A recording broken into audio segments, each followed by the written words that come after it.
कहानी की शुरुआत में हम एक लड़के निक को देखते हैं जो कॉलेज में पढ़ता है। अपनी मॉम के साथ रहता क्योंकि उसके डैड की मौत हो गई है।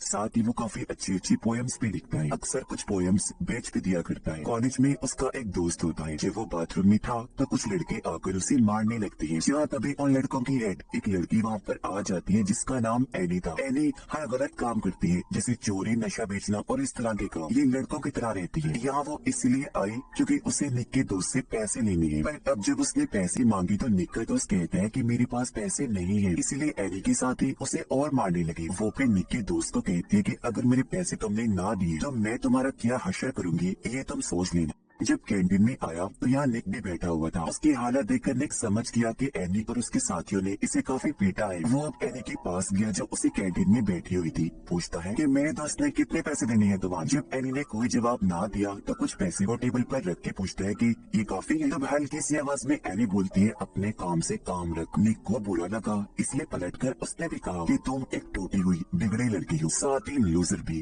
जो कहकर वो जाने लगा पर एनी को इतना गुस्सा आया कि वो निक पर हमला कर देती है और इस तरह इन दोनों की लड़ाई हो जाती है। कुछ देर के बाद दोनों को प्रिंसिपल के ऑफिस भेज दिया गया। प्रिंसिपल एनी को आगे से ऐसा ना करने का कहकर यहाँ से भेज देते हैं, जबकि निक को कहते हैं कि ऐसी लड़कियां ठीक नहीं होती तो इससे दूर रहो। जिसके बाद वो भी यहाँ से चला जाता है। रात को निक के घर उसका दोस्त आया जो उसे कुछ पैसे देकर पोएम खरीदता है। फिर पूछता है कि कल रात एक पार्टी है, क्या तुम जाओगे उसमें। निक कहता है कि नहीं क्योंकि कल मैं लंदन जा रहा हूँ। वहाँ एक काफी बड़ी अकेडमी में राइटर्स की मीटिंग है। वो उसे अपने टिकट पे दिखाता है। उसके दोस्त ने पूछा क्या तुम्हारी मॉम को पता है इस बारे में। निक कहता है कि नहीं, अगर उन्हें पता चल गया तो वो मुझे जाने नहीं देंगे। अब एनी अपने एक दोस्त के पास आई जो भी उसकी तरह गलत काम करता है। ये दोनों अब एक ज्वेलरी की दुकान पर आकर रुके। वहाँ का शीशा एनी तोड़कर वो उससे ज्वेलरी चुरा लेती है। अगली सुबह जब एनी वहाँ से जाने लगी तो अपने साथ वो चोरी की ज्वेलरी भी ले जाने लगती है। उसका दोस्त कहता है कि ज्वेलरी इधर ही रहने दो, इसकी हिफाजत मैं करूंगा। एनी कहती है कि नहीं, तुम इसकी हिफाजत नहीं कर सकती, ये मेरे साथ ही रहने दो। जो कहकर वो यहाँ से चली गई। इस पर उसके दोस्त को बहुत गुस्सा आया। वो पुलिस को कॉल करके सब कुछ बता देता है। कॉलेज में आने के बाद एनी वो ज्वेलरी अपने लॉकर में रखने लगती है और उसे ऐसा करते हुए निक के दोस्त ने देख लिया था। थोड़ी देर के बाद यहाँ पुलिस आ गई। जब उन्होंने एनी के लॉकर की तलाशी ली तो उन्हें वो ज्वेलरी मिल जाती है, इसीलिए वो एनी को गिरफ्तार करके ले जाती है। पर क्योंकि वो स्टूडेंट थी तो जल्दी उसे छोड़ दिया गया।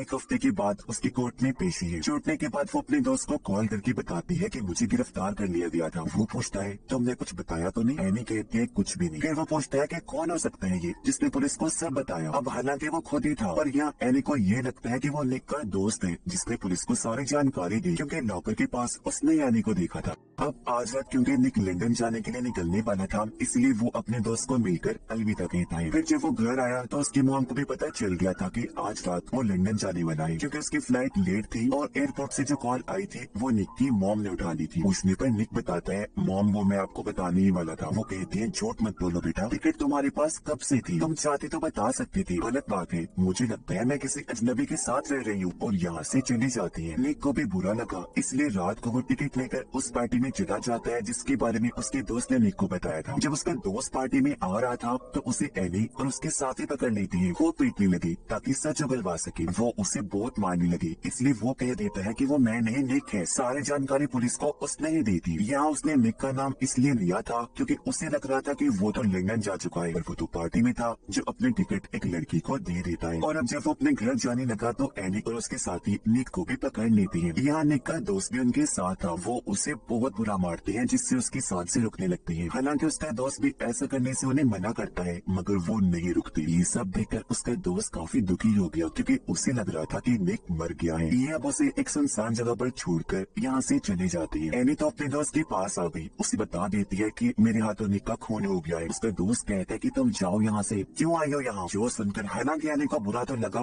लेकिन वो यहाँ से चली जाती है। अगले दिन निक बाकी बच्चों के साथ क्लास में बैठा हुआ था। टीचर क्लास में आकर सब बच्चों से एक सवाल पूछती है जिसका जवाब निक के अलावा किसी को भी नहीं आता था। वो खड़ा होकर जवाब देता है, लेकिन हैरत उसकी आवाज टीचर और बच्ची सुन नहीं पाती। निक को भी अजीब लगा। वो पूछता है कि यहाँ पर क्या हो रहा है, क्या तुम लोग मेरा मजाक बना रहे हो। जो कहकर वो उठा, जोर जोर से चिल्लाने लगा, सबके आगे हाथ हिलाने लगता है। पर कोई ना तो उसे देख और ना ही सुन पा रहा था। वो अब एक किताब जो टेबल पर पड़ी थी उसे उठाकर दूर फेंक के मारता है, लेकिन अगले पल जब उसने टेबल पर देखा तो किताब वहीं पर पड़ी हुई थी। टीचर कहते हैं कि निक और उसकी पोएम के बारे में तब बात करेंगे जब वो क्लास में होगा। जो सुनकर वो काफी चौंक गया। कहते हैं, अरे ये क्या हो रहा है, मैं क्लास में तो हूँ, आखिर क्यों किसी को नहीं दिख रहा। वो अब प्रिंसिपल के ऑफिस में जाकर फोन उठाता है, अपनी मॉम को कॉल करने लगता है। तभी प्रिंसिपल भी आ गई। फोन की घंटी बजने लगती है। असल में निक को ये लग रहा था कि फोन मेरे हाथ में है, पर वो तो अपनी जगह पर ही पड़ा हुआ था। और अब प्रिंसिपल जब फोन उठाते हैं तो कॉल पे निक की मॉम थी। वो उनसे पूछती है क्या निक क्लास में है, जिस पर प्रिंसिपल फोन वहीं रख के निक को क्लास में चेक करने चली जाती है। और अब वो यहाँ से भागकर जाने लगता है, पर तभी एक लड़की से टकरा गया जिससे वो नीचे गिर जाती है। लेकिन अब जब उसने दोबारा देखा तो लड़की अपने रास्ते आगे बढ़ने लगी, यानी वो गिरी ही नहीं थी। वो यहाँ से भागकर सीधा अपने घर आया, जहाँ उसकी मॉम के साथ एक डिटेक्टिव होता है जो उसके कमरे की तलाशी ले रहा था ताकि यहाँ से कोई काम की चीज मिल सके। लेकिन उन्हें निक के बारे में कोई सुराग नहीं मिलता। इधर भी निक उन्हें नजर नहीं आ रहा था, जबकि वो सबको देख और सुन नहीं सकता था। अब ये डिटेक्टिव यहाँ से सीधा एनी के पास गया, क्योंकि कल ये उसके साथ निक की लड़ाई हुई थी। डिटेक्टिव उसे कहते हैं कि तुम्हें पकड़वाने के लिए पुलिस स्टेशन में किसी ने कॉल की थी, क्या वो निक था। एनी बोले कि मुझे नहीं पता, मैं तो अपने दोस्त के साथ ही उस वक्त। जो कहकर डिटेक्टिव यहाँ से चला जाता है। निक ने क्योंकि ये सारी बातें सुननी थी, इसलिए वो एनी से पूछता है, यार तुमने बस मुझे इसलिए मारा क्योंकि तुम्हें लग रहा था कि पुलिस को सारी जानकारी मैंने दी। जो कहकर वो एनी को धक्का देकर छत से नीचे गिरा देता है। पर अगले ही पल उसने देखा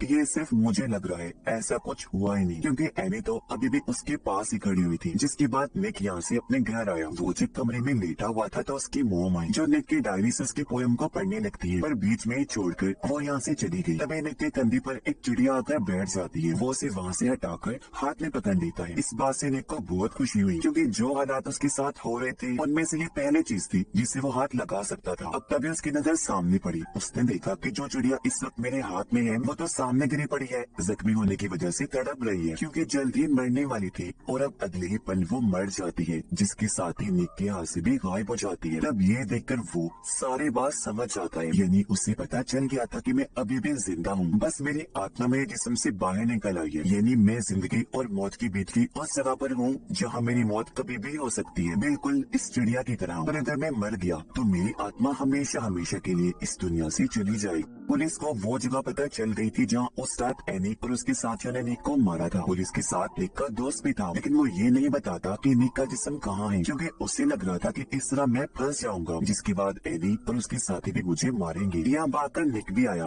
वो डॉग और पुलिस के सामने आकर उन्हें रास्ता समझाने की कोशिश करने लगता है, यानी मैं उस तरफ हूँ, लेकिन कोई फायदा नहीं होता। इसलिए काफी ढूंढने के बाद भी पुलिस को उसकी बॉडी जिस्म नहीं मिलता। अब एनी अपने घर आई, उसके पीछे पीछे निक भी आ जाता है। उसने देखा कि एनी का एक छोटा भाई है जिससे वो बहुत प्यार करती है। असल में उसकी मॉम की मौत हो गई थी और बाप ने दूसरी शादी कर ली थी। एनी को कभी प्यार नहीं मिला, उस पर किसी ने ख्याल ही नहीं रखा, तो बगैर माँ बाप और प्यार के पलने बढ़ने पर वो गलत रास्ते पर चल पड़ी। वो अपने भाई को कहती है कि तुम मेरे जैसे कभी मत बनना। अपने भाई को उसने गले से लगा लिया। आंखों में आंसू थे, क्योंकि वो खुद भी कभी ऐसी बनना नहीं चाहती थी, लेकिन हालात ने उसे ऐसा बनने पर मजबूर कर दिया। कि वो अपने भाई को कहती है कि अगर किस्मत ने साथ दिया, मुझे मौका मिला, तो मैं एक अच्छा काम जरूर करूंगी ताकि तुम्हें मुझ पर फख्र हो।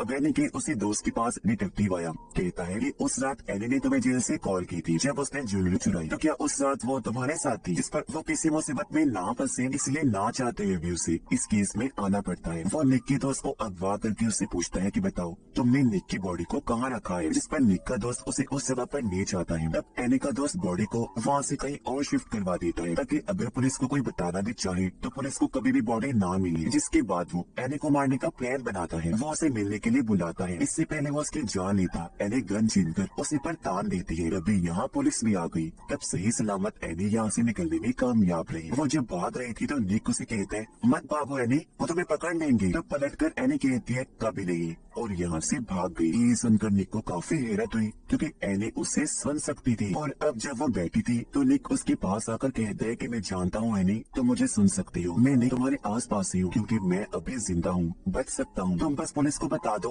कि मेरी बॉडी कहाँ है। अपने किए पर एनी उससे माफी मांगती है, फिर उसे वहाँ ले जाने लगी जहाँ इन्होंने निक की बॉडी को रखा था। और जाहिर है इधर वो नहीं थी, क्योंकि एनी के दोस्त ने वो कहीं और फेंकवा दी थी। पर यहाँ इन्हें च्युइंगम का रैपर मिल जाता है जो निक का दोस्त खाया करता था, जिससे दोनों समझ गए कि बॉडी यहाँ से गायब होने में निक के दोस्त का भी हाथ है। इसलिए अब एनी उसके दोस्त को पकड़ लेती है, मार मार कर पूछती है कि बताओ निक कहाँ है। उसकी बॉडी वहाँ पर नहीं है जहाँ वो रखी थी, जिस पर अब वो एनी को सारी बात सच सच बता देता है। कहता है एनी, ये तुम सोच रही हो वैसा कभी हुआ ही नहीं था। तुम उस रात मार मार कर मुझसे नाम उगलवाना चाहती थी। तब मैंने बिना सोचे निक का नाम इसलिए नहीं दिया क्योंकि मुझे लग रहा था कि वो लंदन गया है, पर वो नहीं गया, इधर ही था। और ऐसा कभी हुआ ही नहीं कि उसने पुलिस को सारी जानकारी दी, और नहीं मैंने पुलिस को बताया था। और हाँ, वहाँ से निक की बॉडी मैंने नहीं तुम्हारे दोस्त ने हटाई थी, क्योंकि सारे फसाद की जड़ वो है। उसने पुलिस को कॉल करके तुम्हारे बारे में बताया था, जो सुनकर एनी काफी चौंक गई। सच जानकर हैरत तो उसे हो रही थी, साथ साथ उसे दुख भी था। और अब वो यहाँ से सीधा अपने दोस्त के पास गई, गन पॉइंट पर उसे लेकर कहती है कि मैं तुम्हारा सारा सच जान गई हूँ, और अब बताओ मुझे निक की बॉडी कहाँ है। तो अब मजबूरन उसे बताना पड़ता है। वो कहता है कि निक की बॉडी डैम के पास है, जल्दी उसे वहाँ से निकालो वरना पानी उसे बहा कर ले जाएगा। और अब जब एनी वहाँ से जाने लगी तो उसका दोस्त गोली मार देता है, जिससे वो जख्मी होकर नीचे गिर गई। इससे पहले कि दूसरी गोली मारकर उसकी जान ही ले लेता, एनी उसे शॉट करके नीचे फेंक देती है और यहाँ से भाग गई। वो अब पुलिस को कॉल करती है, कहने लगी कि अब तुम लोगों को मुझे ढूंढने की जरूरत नहीं है, मैं यहाँ से जा रही हूँ। और हाँ, बस मेरा एक काम कर देना, मेरे कॉलेज के लॉकर में कुछ पैसे रखे हैं, वो बस मेरे छोटे भाई को दे देना। साथ ही निक जिंदा है, उसकी बॉडी डैम के पास है। उधर निक जब अपने दोस्त के पास था देखता है कि मेरे दोस्त को शर्मिंदगी हो रही है। उसे लग रहा है कि आज अगर निक इस दुनिया में नहीं है तो ये मेरी वजह से है, इसलिए वो जहर खा लेता है। हालांकि निक ने उसे काफी मना किया, पर वो उसे सोने नहीं सकता था। और अब जब उसकी हालत खराब होने लगी तो उसके दोस्त की आत्मा बॉडी से निकलकर बाहर आ जाती है, जिसे अब निक देख सकता था। और वो निक को यहाँ तभी उसके दोस्त की मॉम डेड आई। उन्हें भी पता चल गया था कि हमारे बेटे ने जहर खा लिया है, पर उसकी हालत इतनी बुरी नहीं थी। निक डैम के पास पहुँच गया, जल्दी उसे अपनी बॉडी मिल भी जाती है, और तभी डैम से भी पानी आना शुरू हो जाता है। इसीलिए वो अपनी बॉडी को उठाकर ले जाने लगा, लेकिन वो खुद अपनी बॉडी को नहीं उठा सकता था। वो मदद के लिए चिल्लाता है, पर कोई भी उसकी आवाज को नहीं सुनता, आस पास कोई था भी नहीं। और अब तभी यहाँ डिटेक्टिव, निक की मॉम और बाकी सब भी आ जाती है, और इसने डैम बंद करवा दिया। जैसे उसकी बॉडी मिली फौरन उसे हॉस्पिटल ले जाती है, लेकिन उसकी हालत बहुत ज्यादा खराब थी। उधर एनी भी पुलिस से बचते हुए किसी तरह हॉस्पिटल पहुँच जाती है, जहाँ उसके साथ साथ निक की आत्मा भी थी। इससे पहले एनी अंदर जाकर निक से मिल पाती, वार्ड के बाहर जहाँ निक की मॉम बैठी थी वो उसे देख लेती है। उन्हें गुस्सा तो था ही, इसलिए वो एनी के मुंह पर जोरदार थप्पड़ मार देती है। कहने लगी कि आज निक की जो भी हालत है तुम्हारी वजह से है। निक को बुरा लगा, वो जोर से चिल्लाते हैं, मॉम ये आप क्या कर रही हैं? पर मोम ने नहीं सुना। एनी कहती है कोई बात नहीं, वो तुमसे प्यार करती है इसीलिए गुस्सा है। निक की मॉम पूछती है ये तुम क्या कह रही हो? तब वो बता देती है कि निक यहीं पर है मेरे आसपास। निक की मॉम कहती है मगर मुझे तुम्हारी बातों पर यकीन नहीं है, अगर तुम सच कह रही हो तो साबित करो। तब निक एनी को कहता है कि मॉम को बताओ कि मेरे गायब होने के बाद आप मेरे कमरे में आई, आपने मेरी डायरी से जिंदगी में पहली बार मेरी पोयम पढ़ी, फिर उसे बीच में अधूरा ही छोड़कर यहाँ से चले गई क्योंकि आप वो पढ़ के जज्बाती हो गई थी। और अब एनी के जरिए निक अपनी मॉम को कहता है कि आपने डैड के गुजर जाने के बाद कितना बुरा टाइम देखा, मैं उसे कभी नहीं समझ पाया, मगर अब मैं सब कुछ समझ सकता हूँ। निक की मॉम कहती है अच्छा बस बताओ तुम्हें क्या चाहिए। तब एनी कहती है कि मैं एक बार निक से मिलना चाहती हूँ, क्योंकि मैं ही हूँ जो उसकी मदद कर सकती हूँ, उसे वापस ला सकती हूँ। इसलिए अब निक की मॉम उसे अंदर जाने की इजाजत दे देती है। निक के पास आने के बाद एनी की आंखों में भी आंसू आ गई थी। वो उसे कहती है प्लीज वापिस आ जाओ। उसके कंधे पर सर रख के वहीं लेट गई, और अब कुछ ही पलों में निक आंखें खोलता है, यानी उसकी आत्मा बॉडी में वापिस आ गई थी। निक एनी से पूछता है क्या तुम मुझे देख सकती हो? वो कहती है कि हाँ, मैं हमेशा से एक अच्छा काम करना चाहती थी। निक बोला और आज तुमने वो कर ही दिया, मुझे वापस लाकर तुमने मेरी जान बचाई है। और अब निक तो बच गया था, लेकिन एनी की मौत हो गई थी क्योंकि उस बेचारी को गोली लगी थी, जख्म बहुत गहरा था, उसका इलाज भी नहीं हो पाया था। और इस तरह उसने अपनी जान की परवाह किए बगैर निक की जान बचाई और अपनी बात को सही साबित कर दिया। अब निक एनी के भाई के पास गया जो प्लेन उड़ा रहा होता है। एनी का भाई कहता है कि मेरी बहन मुझे यहाँ लाया करती थी जो अब इस दुनिया में नहीं रही, वो बहुत अच्छी थी। बच्चा दुखी था। तब निक उसका मूर्ति करने के लिए कहते हैं चलो हम एनी को एक मैसेज भेजते हैं। हम उसे कहते हैं हे एनी ठीक है ना? इस पर उसका भाई कहता है हाँ, और ये लिखकर उन्होंने प्लेन को हवा में उड़ा दिया। प्लेन को दोनों उड़ता हुआ देख रहे थे। ये फिल्म इधर ही खत्म हो जाती है।